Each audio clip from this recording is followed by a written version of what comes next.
How to download photos and videos from your Google Drive. To do that, what you can simply do is go on the Google Drive on your phone.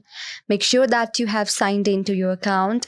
And after going to the Google Drive, you can simply go to any photos or videos that you want to download. And after you go on that interface, you can simply see on any photos or videos there is three vertical dots on the right side of the given photo or video.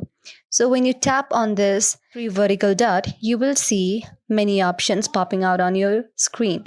So among these options, just scroll down and you will now see the option of download with a arrow down sign. Now when you tap on it, your photos or videos will be downloaded on your device.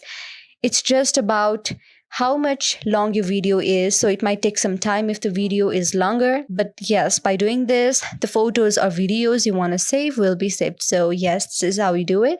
I hope this video helped you. If this video helped you, then please do like and subscribe our channel.